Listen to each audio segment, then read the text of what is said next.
Hello, my name is Dr. Perry Meyer, and I am the medical director of the Meyer Institute, a center of excellence dedicated to the treatment of the diabetic foot. And although we have been recounting our now 5th week of operating the wound clinic under the cloud of COVID, I kind of want to move off of talking about COVID so much and talk a little bit more about wound care, because it is what we do, and we generally operate under duress because we are seeing people who are very ill and with quite serious acute problems, and so we're kind of accustomed to operating under pressure. So I think that the opportunity to educate our patients about preventative measures to prevent the spread of COVID is great, and we are doing it on every single occasion that we see our patients, ensuring that they have fresh information, reinforced information, and they have the ability to ask a question that we can give a mildly intelligent answer for, in place of getting information from their own family physicians if they can get a hold of them. And from that perspective, our efforts here are very rewarding. We get a good sense that the patients there's good uptake there. We are very appreciative of all of the support that we're getting from the community to help us manage the practice and do the things that we want them to do when they come here, but also by supplying us with some personal protective equipment.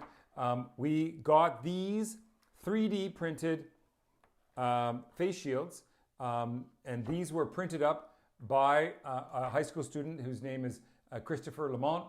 I think he's in grade 9, but he's super smart. He is the real deal, and he's an up-and-comer. He's a rising star that we should watch out for. In 4 years, he'll be in university. He's going to be dangerous in university, but he is very generous in providing us with face shields, which are very hard to come by. 3D printed frame, uses a piece of clear plastic from a divider in a notebook, plastic dividers and those things. And then he has the strap feeds through here. It's elastic band, and this business right here acts as the cushion on your forehead, so it doesn't hurt so much. It doesn't press into your forehead and holds it off. It's super cool.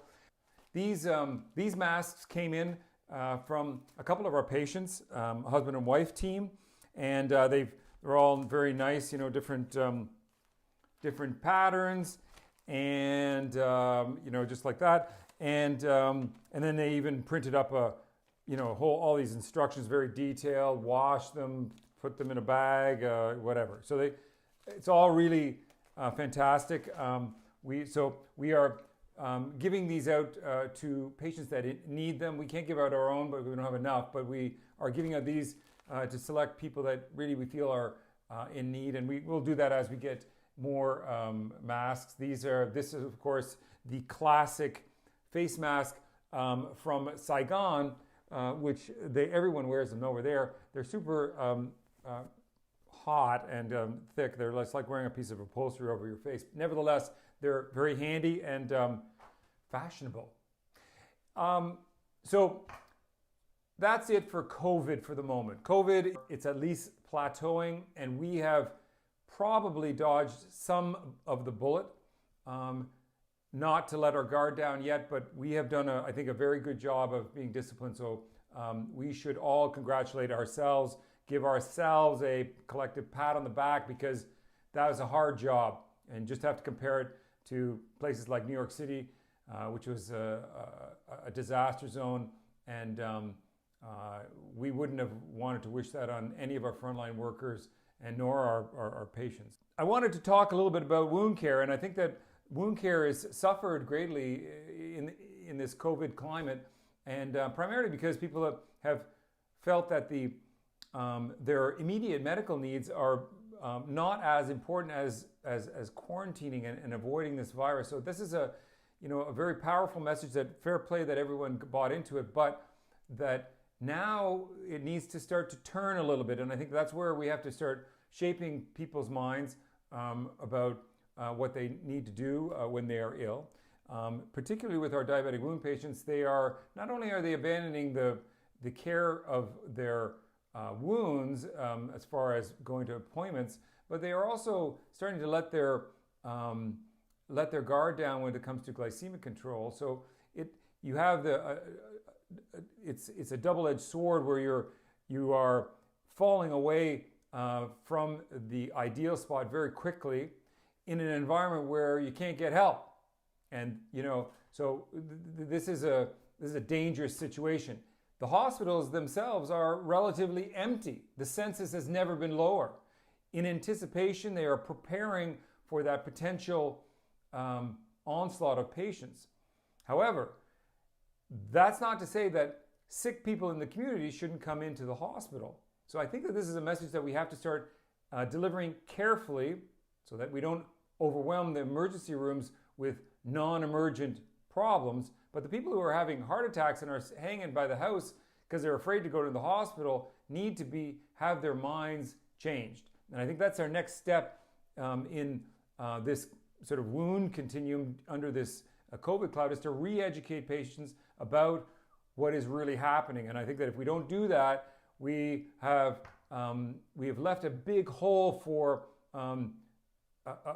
disaster. We are going to see a third and fourth wave of after effects of this quarantine time, whereby we'll see an emergence of wounds, in my case, wounds that are much worse than they were before. And on top of that, we'll have the added psychological burden of post-traumatic stress disorder, depression, anxiety, suicide, etc. I think we have to make a preemptive move right now to try to get people's minds changed. And certainly in the wound world, depression is always, it's high up there on the side effects of having a wound and trying to deal with it. These chronic illnesses really drain our patients of their emotions and their stamina.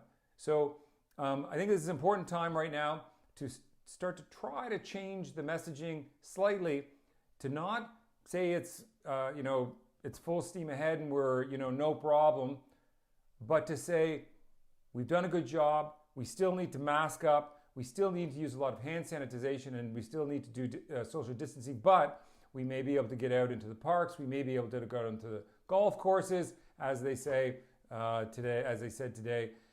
So there's a lot to do right now that I think is really important. My name is Dr. Perry Meyer, and I am the medical director of the Meyer Institute, a center of excellence dedicated to the treatment of the diabetic foot. And I wish you all a very, very happy May Day. I think that I am going to have a different attitude on Monday.